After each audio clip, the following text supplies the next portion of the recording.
ఆయన చేసిన కామెంట్స్ ఇప్పుడు హాట్ టాపిక్ గా మారాయి. రేవంత్ రెడ్డి సర్కార్ కూలిపోబోతోంది.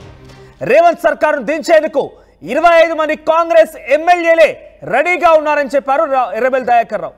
రేవంత్ను రాహుల్ గాంధీ నమ్మట్లేరు. రేవంత్ అన్ని అబద్ధాలు చెప్తున్నారని రాహుల్కి కూడా అర్థమైపోయింది. అందుకే వరంగల్ రాకుండా రాహుల్ వెనక్కి వెళ్ళిపోయారు. అసలు కేసీఆర్ ఎందుకు వదులుకున్నామని జనాలు కూడా బాధపడుతున్నారు అని ఎర్రబెల్లి దయాకర్ రావు మాట్లాడుకొచ్చారు. అయితే కేసీఆర్ని ఎందుకు వదులుకున్నామని జనం బాధపడుతుండటంతో పాటుగా ఏకంగా కాంగ్రెస్ పార్టీ ఎమ్మెల్యేలు 25 మంది కలిసి రేవంత్ రెడ్డి సర్కార్ని దించబోతున్నారు. రేవంత్ రెడ్డి నచ్చడం లేదు, రాహుల్ గాంధీ కూడా రేవంత్ రెడ్డి అంటే పడడం లేదు, ఆయన అన్ని అబద్ధాలు చెప్తున్నారు. అందుకే రాహుల్ గాంధీ కూడా ఆయన నమ్మడం లేదు. వరంగల్ రావాల్సిన రాహుల్ గాంధీ ఎందుకు వెనక్కి వెళ్ళిపోయారంటే కారణం ఇదే అంటూ మాట్లాడుకొచ్చారు ఆయన. ఒకసారి ఎర్రబెల్లి దయాకర్ రావు మాట్లాడిన మాటలు విందాం. అంతకు ముందుగా ఒకసారి మీరు చెప్పండి, నిజంగానే మీరు కేసీఆర్ మిస్ అవుతున్నారా? కేసీఆర్ని వదులుకున్నాము, తప్పు జరిగిందని జనాలు భావిస్తున్నారా? ఎర్రబెల్లి దయాకర్ రావు మాట్లాడిన మాటల్లో వాస్తవం ఏందో ఒకసారి మీ అభిప్రాయం కూడా కామెంట్ చేయండి. ఒకసారి ఎర్రబెల్లి దయాకర్ రావు ఏం మాట్లాడారో చూద్దాం. ఉన్న సర్వే రిపోర్ట్ 6 ఎంపీటీసీలు 6 ఎంపీలు గెలుస్తుందని రిపోర్ట్ ఉంటుంది. ప్రభుత్వం అక్కడి ఫ్లాప్ అయింది. మీకు తెలుస్తుంది 25 మంది ఎమ్మెల్యేలు ఒకటే రేవంత్ రెడ్డి దించడం ముస్లిం గుడ్లాట్ అయిపోయారు. రాహుల్ గాంధీ క్యాన్సల్ అయింది ఎందుకు?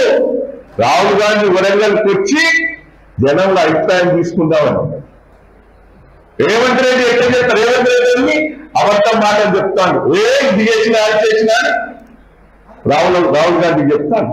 రాహుల్ గాంధీ టైం కూడా ఇస్తారు. వీడికి నువ్వు మోసకారని తెలిసిపోయి రాహుల్ గాంధీ గారు కూడా 6 నెలల నుంచి టైం ఇస్తలేరు. నిన్న వరంగల్ కొద్దామని ప్రయత్నం చేస్తే ఇక నా పరువు పోతున్నారు, పోయి కాలు కట్టుకోలేదు, ఫోన్ చేసి వాడుతుంది అని చెప్పిండు. ఈ మాటలన్నీ ఢిల్లీలో చెప్పిండు రాహుల్ గాంధీ. ఏమేమి తెలంగాణ మొత్తం చేసినాం, రుణమాఫీ చేసినాం, రైతు బంధు ఇచ్చినాం, 2000 4,000 పెంచాం అన్ని చెప్పిండు. ఆ ఢిల్లీ వాళ్ళు అన్ని తెలుసుకొని ఏం చేయలేదంటే గురువు కాంగ్రెస్ ఢిల్లీలో మహారాష్ట్రలో జీరో చెప్పిండు. అంటే కాంగ్రెస్ పార్టీ అంతా అబద్ధాల కూరని తెలిపి. దయచేసి ఇప్పుడు ఏమనుకుంటారు? కేసీఆర్ కోరుకుని తప్పు చేసిన వాళ్ళు అంటారు కదా, అంటారా లేదా? 100 సీట్లు చేస్తాం. మనం ఇప్పుడు ఎన్నికలు వస్తే 100 సీట్లు చేస్తాం. 100 సీట్లు ఇప్పుడు ధైర్యం ఉండాలి. బేసిక్గా అధికార పార్టీ నుంచి ప్రతిపక్షంలోకి ఎవరు వెళ్ళాలనుకోరు. కానీ ఎర్రబెల్లి దయాకర్ రావు ఎలా మాట్లాడుతున్నారంటే అధికార పార్టీలో కాంగ్రెస్ పార్టీలో 25 మంది ఎమ్మెల్యేలు రేవంత్ రెడ్డి దెబ్బ కొట్టి మా పార్టీలోకి రావాలనుకుంటున్నారని చెప్పి మాట్లాడుతూనే మరోవైపుగా వారంతా కలిసి రేవంత్ రెడ్డి దెబ్బ కొట్టబోతున్నారు, రేవంత్ రెడ్డిని పదవి నుంచి దించబోతున్నారని చెప్తూ రాహుల్ గాంధీకి రేవంత్ రెడ్డికి మధ్య పడడం లేదు. రేవంత్ రెడ్డి పదే ఎప్పటికీ అబద్ధాలు మాట్లాడుతున్నారు కాబట్టి ఆ విషయాన్ని పసిగట్టిన రాహుల్ గాంధీ వరంగల్కి రమ్మంటే రాకుండా వెనక్కి తిరిగి వెళ్ళిపోయారు. ముఖ్యమంత్రి పదవి నుంచి రేవంత్ రెడ్డిని తప్పించడంతో పాటుగా ప్రభుత్వం కూడా కూలిపోబోతోంది. జనాలు కూడా కేసీఆర్ని ఎందుకు పక్కన పెట్టామా అని ఆలోచిస్తూ బాధపడుతున్నట్టుగా ఎర్రబెల్లి దయాకర్ రావు మాట్లాడుకొచ్చారు. నిన్న ప్రతిపక్ష పాత్ర పోషించడానికి అసెంబ్లీలో ప్రతిపక్ష నాయకుడు లేదంటూ కాంగ్రెస్ పార్టీ ఆరోపించింది. బేసిక్గా మాజీ మంత్రులు అందరూ కూడా సైలెంట్ అయిపోయారు. ఒకరిద్దరు మినహా అందరూ కూడా ఇంట్లోనే ఉంటున్నారు. పెద్దగా బయటకు వచ్చి ప్రతిపక్ష పాత్ర పోషించాల్సిన వారంతా కూడా సైలెంట్ అయిపోయారు. కానీ ఎప్పుడో ఒకసారి ఉన్న పలంగా బయటకు వచ్చి ప్రభుత్వం కూలిపోతుందని అంటే ఆ బీఆర్ఎస్ పార్టీ నుండి ఎమ్మెల్యే కాస్త కాంగ్రెస్ పార్టీలోకి వస్తుంటే మళ్ళీ ప్రభుత్వం కూలిపోతుందని ఈ బీఆర్ఎస్ పార్టీ నాయకులు మాట్లాడడం కొంత హాస్యాస్పదంగా ఉంది. మరి నిజంగానే ఎర్రబెల్లి దయాకర్ రావు మాట్లాడిన మాటల్లో ఆ చర్చ జరుగుతుందా ఏంటి అనేది మాత్రం కాంగ్రెస్ పార్టీ స్పందిస్తే కానీ తెలియదు. మరిన్ని అప్డేట్స్ మధు అందిస్తారు. మధు, ఏంటి ఏం జరుగుతుంది? ఎర్రబెల్లి దయాకర్ ఉన్నప్పటి వరకు సైలెంట్గా ఉన్నారు. బేసిక్గా ఆయన మీద ఎప్పటికీ సోషల్ మీడియాలో ఒక కామన్ ట్రోల్ నడుస్తూనే ఉంది.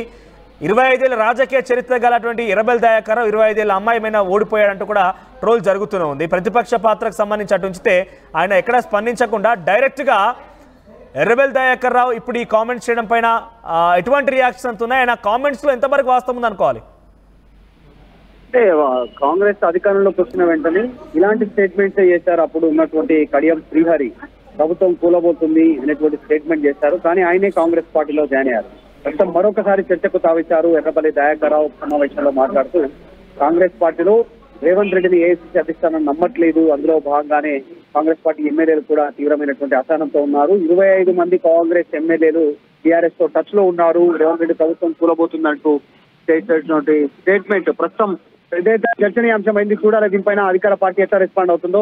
గతంలో 2014లో బీఆర్ఎస్ కొత్త స్టార్టింగ్ లో తెలంగాణ ఆవిర్భవించిన తర్వాత అధికారంలోకి వచ్చిన టైంలో అప్పుడు బీఆర్ఎస్ ప్రభుత్వాన్ని కూల్చే ప్రయత్నం జరుగుతుంటే అది కేసీఆర్ కి ఉప్పందించింది ఎర్రబెల్లి దయాకర్ రావు. అందులో భాగంగానే రేవంత్ రెడ్డి ఓటుకు నోటు కేసులో పట్టుబడ్డారు అనేటువంటిది పెద్ద ఎత్తున రాజకీయ వర్గాల్లో చర్చ. ఎర్రబెల్లి దయాకర్ రావు స్టేట్మెంట్ కేసీఆర్ కు చేరవేశారు అనేటువంటిది. సో తర్వాత జరిగిన పరిణామాల్లో ఇప్పుడు బీఆర్ఎస్ ఓడిపోయింది 2 పర్యాల తర్వాత. మళ్ళీ ఇప్పుడు ఇలాంటి స్టేట్మెంట్ రావడంతో కాస్త చర్చ జరుగుతా ఉంది. రేపు 19వ తారీఖు కేసీఆర్ సభ ఉంది, సమావేశం ఉంది. కాంగ్రెస్ బీఆర్ఎస్ పార్టీ నాయకులతో కాంగ్రెస్ పైన యుద్ధం ప్రకటిస్తామని స్టేట్మెంట్ చేస్తా ఉన్నారు. ఈ నేపథ్యంలో ఈ స్టేట్మెంట్ పెద్ద ఎత్తున చర్చనీయాంశం అవుతా ఉంది మనది. రైట్ మధు, సో ఇప్పుడు ఈ విషయం పైన కాంగ్రెస్ పార్టీ నుంచి ఎటువంటి రియాక్షన్ వచ్చే అవకాశం ఉంది? ఎగ్జాక్ట్లీ ఇప్పుడు అధికార పార్టీ ఎట్లా రెస్పాండ్ అవుతుంది అనేటువంటిది కాస్త ఆసక్తిగా ఉంది. గతంలో ఆల్రెడీ 10 మంది ఎమ్మెల్యేలు బీఆర్ఎస్ నుంచి గెలిచినటువంటి వాళ్ళు కాంగ్రెస్ పార్టీలో ఉన్నారు. వాళ్ళంతా టెక్నికల్ గా బీఆర్ఎస్ లో గుర్తిస్తున్నప్పటికీ కూడా వాళ్ళు కాంగ్రెస్ పార్టీలో చేరిపోయారు. ఆల్రెడీ ఒకరు పిఎస్సీ చైర్మన్ తీసుకోగా మరొకరు ప్రభుత్వ సలహాదారుగా తీసుకున్నారు. ఇలా ముందుకు పోతా ఉన్నారు. మరొకరైతే ఎంపీ అభ్యర్థిగా కాంగ్రెస్ పార్టీ ఎంపీ అభ్యర్థిగా పోటీ చేస్తారు ఖైరతాబాద్ ఎమ్మెల్యే దానం నాగేందర్. ఇలా జరుగుతున్న నేపథ్యంలో మళ్ళీ చర్చకు తావిస్తా ఉంది. మొత్తం 2/3 లీగల్ గా బీఆర్ఎస్ ఎల్పీని కాంగ్రెస్ పార్టీలో విలీనం చేసుకుంటే కనుక ఎలాంటి న్యాయపరమైనటువంటి చిక్కులు ఉండవు అనేటువంటిది ఆలోచిస్తా ఉన్నారు. ఎందుకంటే బీఆర్ఎస్ వర్కింగ్ ప్రెసిడెంట్ కేటీఆర్ సుప్రీంకోర్టును ఆశ్రయించారు. ఈ అసమ్మతి అనేటువంటిది కల్వ సుజాత గారు వచ్చారు. కల్వ సుజాత కార్పొరేషన్ చైర్మన్. ఇప్పుడు ఆవిడ ఒకసారి ఎర్రబెల్లి దయాకర్ రావు వ్యాఖ్యలపైన తను ఏ విధంగా స్పందిస్తుందో తెలుసుకుందాం. ఎస్ సుజాత గారు, ఎలా చూస్తారంటే ఎర్రబెల్లి దయాకర్ రావు అంటున్న మాట ఏంటంటే 25 మంది కాంగ్రెస్ పార్టీ ఎమ్మెల్యేలే రేవంత్ రెడ్డిని ముఖ్యమంత్రి పదవి నుంచి తప్పించడానికి సిద్ధంగా ఉన్నారట. రాహుల్ గాంధీకి రేవంత్ రెడ్డికి మధ్య పడడం లేదు. రేవంత్ రెడ్డి పదే అబద్ధాలు ఆడుతున్నారని చెప్పి రాహుల్ గాంధీ వరంగల్ రావాల్సిన వెనక్కి తిరిగి వెళ్ళిపోయారట. సో మీ అభిప్రాయం ఏంటి? ఫస్ట్ ఆఫ్ ఆల్ 25 మంది ఎమ్మెల్యేలు వీళ్ళ పార్టీలోకి వస్తున్నప్పుడు వీళ్ళు పవర్ లోకి వస్తారా అది చూడండి. వీళ్ళ దగ్గర ఉన్నదంత బలగం ఎంతనో ఒకసారి చెప్పాలి. అధికారంలోకి వచ్చేటంత బలం ఉన్నదా 25 మంది వస్తే అనేది సోయి ఉండి మాట్లాడుతున్నాడా సోయి లేకుండా మాట్లాడుతున్నా అది చెప్పండి. లేకపోతే మన బీజేపీతో చేయగలిపి వాళ్ళు మేము కుమ్మక్క అయిదాము మీరు 25 మంది రండి అని ఏమైనా గాలి వేస్తున్నాడా ఈ ఎర్రవెల్లి దయాకరు?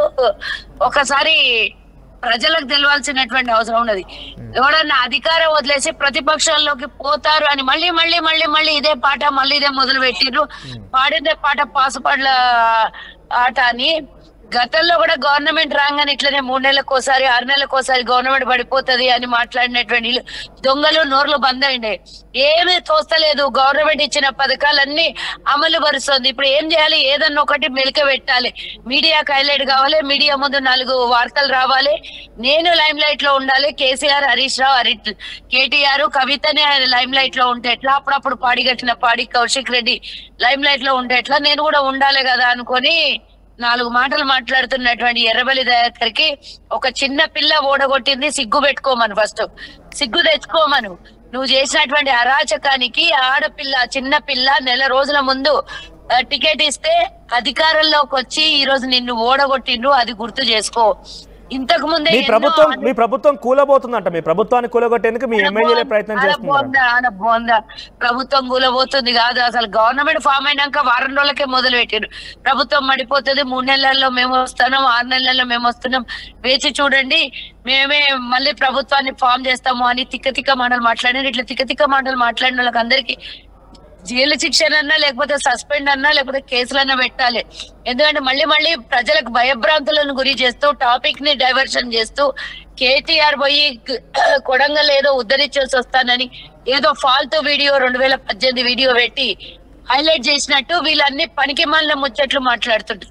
ఈరోజు నేను అడుగుతున్న ఎర్రబెల్లి దయాకర్కి నీ ఉనికి కోల్పోయింది అని అందరు నిన్ను మర్చిపోతున్నారు అని ఇలాంటి వ్యాఖ్యలు చేస్తే మీడియా దీన్ని పర్టికులర్ గా తీసుకొని మాట్లాడుతుందనే ఉద్దేశమా లేకపోతే ఇంకేమన్నా దురుద్దేశం ఉందా నీకు? ఒకసారి ఆలోచించుకో. మీ దగ్గర ఉన్నటువంటి ఎంతమంది ఎమ్మెల్యేలు ఉన్నారు? గెలిచిన వాళ్ళు 39 మంది, అల్ల నుంచి 10-15 మంది ఆల్రెడీ వెళ్ళిపోయారు బయటికి. ఇక మీరు దగ్గరికి ఒకవేళ 25 మంది ఎమ్మెల్యేలు వచ్చినా మీరు గవర్నమెంట్ ని అంటే మళ్ళీ మీరు గవర్నమెంట్ ఫామ్ చేసే అవకాశం మీ బతుకులకు ఉన్నాయా? ఏ విధంగా 25 మంది వస్తారండి? అంటే జనం కూడా అంటే ఎర్రబెల్లి దయాకర్ రావు మాట్లాడిన మాటలు ఏంటంటే జనం కూడా కేసీఆర్ ని ఎందుకు పక్కన పెట్టామా, కేసీఆర్ ఎందుకు కోల్పోయామా అని ఒక బాధలో ఉన్నారంటూ మాట్లాడుతున్నారు ఆయన. ఎందుకు కోల్పోయినావు కాదు, ఫామ్ హౌస్ లో నుంచి దరిద్రుని బయటికి తీసుకొచ్చే పని పెడితే బాగుండు, ప్రజలు తిట్టి అయినా సరే అని అనుకుంటున్నారు. అంతేకాకుండా కేసీఆర్ ఫామ్ హౌస్ లో నుంచి బయటికి రాడు, ఒక్కొండి కూడా ప్రజల్ని కలిచాడు. ఈరోజు మా ముఖ్యమంత్రి 14 గంటలు శ్రమిస్తూ అహర్నిశలు మేము ఇచ్చినటువంటి హామీలు నెరవేర్చాలి, మేము ఇచ్చినటువంటి వాగ్దానాలు నెరవేర్చాలని దానిలో నిమగ్నం అయిపోయినటువంటి మా ముఖ్యమంత్రి, మా మంత్రివర్గము, మా నాయకులంతా పనిలేనోడు ఏదో పాస్పోర్ట్ దోమినట్టు ఈ రోజు వచ్చి ఏదో మాట్లాడుతున్నాడు. ఈ రోజు ముఖ్యంగా బీసీ జనగణన అలాగే ఈరోజు కులగణన జరుగుతోంది కాబట్టి దీన్ని డైవర్షన్ చేయాలని ఏదో పనికిమాల మాట తీసుకొని వచ్చి మీలాంటి మీడియా వాళ్ళకు ఒక చిన్న లూఫ్ ఇస్తే ఏదో మాట్లాడిస్తే ఈ రోజు హైలైట్ అయిపోదాం, లైమ్ లైట్ లో నిలబడదామని తప్పించి ఆయన బతికేడుందో ఫస్ట్ చూసుకోమని. అంటే రేవంత్ రెడ్డి రాహుల్ గాంధీ కూడా మధ్య పొసగడం లేదు. రేవంత్ రెడ్డి అబద్ధాలని రాహుల్ గాంధీ పసిగట్టాడు కాబట్టి మన వరంగల్కి రాకుండా వెళ్ళిపోయాడు అని చెప్పి ఆయన చెప్పుకొస్తున్నారు. ఎర్రబెల్లి దయాకర్ ని ఓడగొడతా అనడం అబద్ధం మాటనా, లేకపోతే గవర్నమెంట్ ఇన్ఫార్మ్ చేస్తామని చెప్పడం అబద్ధం మాటనా? చెప్పిన మాట ఆనిన మాట తూచా తప్పకుండా ప్రజలకు ఇచ్చినటువంటి వాగ్దానం నెరవేర్చడం ఈరోజు అబద్ధాల మాటలా, లేకపోతే రాహుల్ గాంధీ ఏమైనా పర్సనల్ పిఏగా ఏమైనా పనిచేస్తున్నాడా ఏంది రేవంత్ రెడ్డికి ఆయనకు పొసగడం లేదని చెప్పడానికి? లేకపోతే పర్సనల్ సెక్రటరీగానో లేకపోతే వాళ్ళ ఇంట్లో అంట్లు దోమే పని ఏమన్నా చేస్తున్నాడా రాహుల్ గాంధీ ఇంట్లో? ఈయన అక్కడ జరిగే విషయము అన్ని తెలుస్తున్నాయంటే రాహుల్ గాంధీ ఇంట్లో ఏమైనా పని చేస్తుండాలి. రైట్, థ్యాంక్ యూ అండి. సో మొత్తం ఇది కాంగ్రెస్ వర్షన్. సో వారిద్దరికి మధ్య పడడం లేదని మీకు ఎలా తెలుస్తోంది? మీరు ఏమైనా వాళ్ళ ఇంట్లో తొంగి చూస్తున్నారా, వాళ్ళ ఇంట్లో అంటు తొంగుతున్నారంటే కూడా చాలా తీవ్ర స్థాయిలో మండిపడుతున్న పరిస్థితి కనబడుతోంది. మరి ఈ వ్యాఖ్యల్ని కాంగ్రెస్ పార్టీ ఇంకా ఎలా సీరియస్గా తీసుకుంటుంది? 25 మంది కాంగ్రెస్ పార్టీ ఎమ్మెల్యేలే రేవంత్ రెడ్డి ప్రభుత్వాన్ని కూల్చబోతున్నారు, రేవంత్ రెడ్డికి వ్యతిరేకంగా పనిచేస్తున్నారు. రాహుల్ గాంధీకి రేవంత్ రెడ్డికి మధ్య పడడం లేదు, రేవంత్ రెడ్డి రాహుల్ గాంధీకి మాటలు పొచ్చగడం లేదు. రేవంత్ రెడ్డి అబద్ధాలు ఆడుతున్నాడు కాబట్టి ఆయన వరంగల్ రాకుండా వెనక్కి తిరిగి వెళ్ళిపోయారంటూ ఎర్రబెల్లి దయాకర్ రావు మాట్లాడు. ఒకసారి ఎర్రబెల్లి దయాకర్ రావు ఏం మాట్లాడారు మళ్ళీ చూడండి, మీ అభిప్రాయం కూడా కామెంట్ చేయండి. మళ్ళీ నేను ఎర్రబెల్లి దయాకర్ రావు మాటలకు సంబంధించి అభిప్రాయం చెప్పే ప్రయత్నం చేస్తాను. చాలా మంది కూడా ఈ విషయం పైన చాలా సీరియస్ గా తీసుకున్నారు. కాంగ్రెస్ పార్టీ కూడా ఎలా రియాక్ట్ అవుతారో చూద్దాం. మరి ఉన్న సర్వే రిపోర్ట్ 6 ఎంపీటీసీలు 6 ఎంపీలు గెలుస్తున్నాయని రిపోర్ట్ ప్రభుత్వం అక్కడిని ఫ్లాప్ అయింది. మీకు తెలుస్తుంది 25 మంది ఎమ్మెల్యేలు ఒకటే ఇప్పుడు రేవంత్ రెడ్డి మించడం ముస్లిం గుడ్లాట్ అయిపోయారు. రాహుల్ గాంధీ క్యాన్సర్ అయింది ఎందుకు? రాహుల్ గాంధీ వరంగల్కి వచ్చి జనంలో అభిప్రాయం తీసుకుందామని. రేవంత్ రెడ్డి ఎట్లా చెప్తారు? రేవంత్ రెడ్డి అబద్ధం మాటలు చెప్తాను, ఇది చేసినా అది చేసినా రాహుల్ గాంధీ చెప్తాను. రాహుల్ గాంధీ టైం కూడా ఇస్తారు వీడికి, ఈ మోసకారం తెలిసిపోయి రాహుల్ గాంధీ గారు కూడా 6 నెలల నుంచి టైం ఇస్తారు.